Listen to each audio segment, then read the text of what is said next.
everyone, it's me Anjali Verma and welcome back to my channel. So in today's video we are going to discuss the complete math strategy. इस complete year में क्या क्या चीजें तुम लोग को follow करनी है exactly chapter wise हम इस वीडियो में distribute नहीं करेंगे but mainly एक ऊपर level पे कि किस तरह से तुम्हें सारी चीजें follow करनी है. If you want कि complete chapter wise मैं strategy बनाऊं कि किस chapter में तुम्हें कितना time देना चाहिए and कहाँ से उसके questions वगैरह practice करने हैं, so do let me know. अभी यहाँ पे mainly we are focusing on the tips जो तुम्हें एंटायर ईयर में फॉलो करनी है, चाहे कोई सा भी चैप्टर कर रहे हो उसके लिए. ठीक है, सो सबसे पहले we start with the NCERT. अब अगर तुम लोग ये सोच रहे हो कि एनसीईआरटी बहुत ही बेसिक लेवल है, हम एनसीईआरटी छोड़ देंगे, we would directly jump into the R D. Sharma या फिर कोई भी ऐसी हाई लेवल बुक्स, तो ऐसा बिल्कुल भी तुमको नहीं करना है. सबसे पहले जो बेसिक एनसीईआरटी है ना वो तुम्हें कंप्लीट करनी है एंड 4 से 5 बार तो एनसीईआरटी प्रैक्टिस करना is must. If you people want to score 95 plus या फिर अगर तुम लोग को 100 out of 100 स्कोर करना है, फुल स्कोर करना है, so it's very important that you practice the complete NCERT. अगर तुम लोग खुद से भी previous year question papers check करोगे ना, so you'll get to know there are so many of the questions जो कि NCERT से ही as it is आ जाते हैं या फिर कई बार नंबर ही चेंज हो जाता है. सिर्फ मान लो 2x कोई एक है तो उसको 4x वो रिप्लेस कर देते हैं, बट कंप्लीट जो तुम्हें प्रोसीजर फॉलो करना है वो सेम रहता है. तो इसीलिए NCERT practicing is very important. उसके बाद प्रैक्टिस तो बहुत इंपॉर्टेंट है. अगर तुम सोचोगे कि लास्ट के हम 2-3 महीने में ही मैथ्स करेंगे and we would be able to score 100, तो ऐसा तो बिल्कुल नहीं होने वाला है. Then previous year question papers NCERT के अलावा अगर तुम्हें लग रहा है यार एनसीईआरटी करने में ही हमें बहुत ज्यादा टाइम लग रहा है, हमें आर.डी. शर्मा करने का टाइम नहीं है, सो इन दैट केस उसके रिप्लेसमेंट में पहले तुम लोग को क्या प्रैक्टिस करना है, प्रीवियस ईयर क्वेश्चन पेपर्स. अब प्रीवियस ईयर क्वेश्चन पेपर्स कई लोग कमेंट सेक्शन में पूछते रहते हैं दी कहाँ से मिलेंगे. सो सबसे बढ़िया है कि तुम लोग ओसवाल पब्लिशर्स की बुक परचेस कर लो जिसमें सारे ही तुम्हारे सेट्स भी गिवन हैं. सो ये कंप्लीट जो है तुम्हारी प्रीवियस ईयर की ही बुक है. Like previous 10 year question papers इसमें ऑलरेडी गिवन है, सारे सेट्स अवेलेबल हैं, चाहे वो डेली का सेट हो चाहे आउटसाइड डेली का सेट हो. And the best part is कि तुम्हें अलग अलग बुक्स परचेस करने की जरूरत नहीं है फॉर डिफरेंट सब्जेक्ट्स. जैसे ये पीसीएम वाला है, ठीक है, तो इसमें क्या है, इंग्लिश है, we have physical education, physics है, केमिस्ट्री है, मैथ्स है. इन द सेम वे अगर तुम पीसीबी स्टूडेंट हो तो तुम पीसीबी वाला परचेस करना, ये वाला मत परचेस करना. पीसीएम हो तो ये वाला परचेस कर लेना. एंड पीसीबी वाले में सिर्फ इतना ही डिफरेंस है कि वहाँ पे मैथ्स के बदले बायोलॉजी आ जाएगा, बाकी जितने भी पेपर्स हैं वो सेम है. वो ऐसा नहीं है कि पीसीबी में कुछ कम पेपर्स हैं, ऐसा कुछ भी. बस पीसीएम वाले में मैथ्स वाले सेट हो गया और पीसीबी में बायो वाले पेपर्स. सो यहाँ पे तुम लोग क्लियरली देख सकते हो ये एंटायर जो हमारे पेपर्स हैं ये इंग्लिश के हैं, और ऐसा नहीं है कि सिर्फ पेपर्स ही गिवन है, इसमें तुम्हें सारे के सारे सॉल्यूशंस भी गिवन है.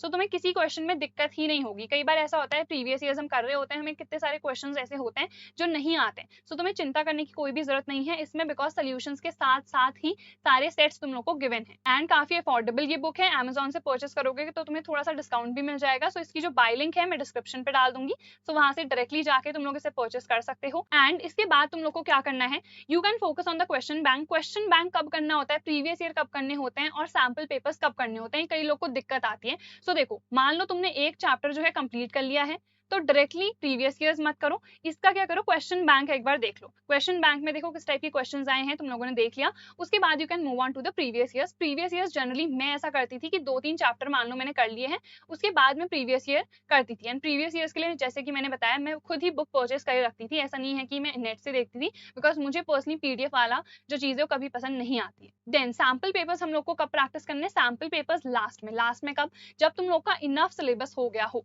मान लो तुम्हारे 7-8 चैप्टर हो गए हैं, तभी भी तुम लोग सैंपल पेपर्स देख सकते हो कि यार इसमें से मुझे कितने क्वेश्चंस आ रहे हैं. अदरवाइज मैं जनरली यही प्रेफर करती थी कि जब मैंने अपना कंप्लीट सिलेबस कर लिया है उसके बाद ही मैं जाके सैंपल पेपर्स को प्रैक्टिस करूं. Then NCERT offline solution app तुम लोग डाउनलोड कर सकते हो. This is not sponsored at all. This app helped me a lot in my class 12th, इसीलिए तुम लोग को भी मैं रिकमेंड कर रही हूँ. मतलब ऐसा है ना, अगर तुम्हें एनसीईआरटी का कोई भी क्वेश्चन नहीं आ रहा है तो तुम्हें नेट ऑन करके उसका सोल्यूशन ढूंढने की जरूरत नहीं है. इसी ऐप में एनसीईआरटी के जितने क्वेश्चन है सारे ही सोल्यूशन अवेलेबल हैं. अगर मुझे लिंक मिली तो मैं डिस्क्रिप्शन पे इसकी भी लिंक डाल दूंगी, ये भी तुम लोग डाउनलोड कर सकते हो.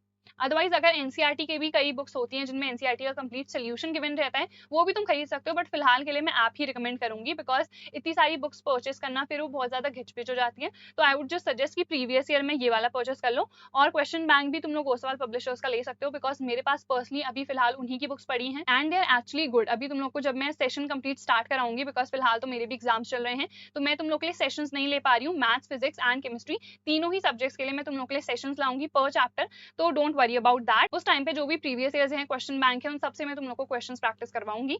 अब NCERT like I told you in the starting as well, ये हमारा एंडिंग पॉइंट है और मोस्ट इंपॉर्टेंट यही है कि एनसीईआरटी को 4 से 5 बार प्रैक्टिस करो and this is the minimum. मैंने एनसीईआरटी इतने बार प्रैक्टिस कर ली थी ना कि अगर कोई भी क्वेश्चन होता था एनसीईआरटी का तो मुझे एग्जैक्टली पता होता था कि इसका आंसर क्या होगा। एक बार क्या हुआ था, मेरे प्री बोर्ड्स थे, एक क्वेश्चन था जिसका आंसर मेरा आ रहा था π²/8, बट मुझे पता था इंटीग्रेशन का क्वेश्चन था कि इसका आंसर π²/4 है। बट इवेंचुअली उस टाइम पे टाइम अप हो गया, मुझे चेक करने का मौका नहीं मिला, बट मुझे याद था कि यार ये आंसर है। घर आई मैंने चेक करा एंड मेरा यही आंसर था। एंड इस एक गलती की वजह से मेरे 99 मार्क्स आए थे उस टाइम पे, एंड इवेंचुअली बोर्ड्स में तो 100 आउट ऑफ 100 ही थे। बट उस टाइम पे मेरे को बहुत रिग्रेट हुआ कि अगर मैं वो चेक कर पाती कि ये आंसर मैंने कहाँ पे गलती करी है मैंने एग्जैक्टली, सो मेरे फुल आ जाते। बट एनीवेज, अगर तुम मिस्टेक्स करोगे तो उन्हीं चीजों से तुम सीखोगे। So I hope this video help you. Don't forget to like, share and subscribe to my channel. If you people have any doubts, you can comment down in the comment box.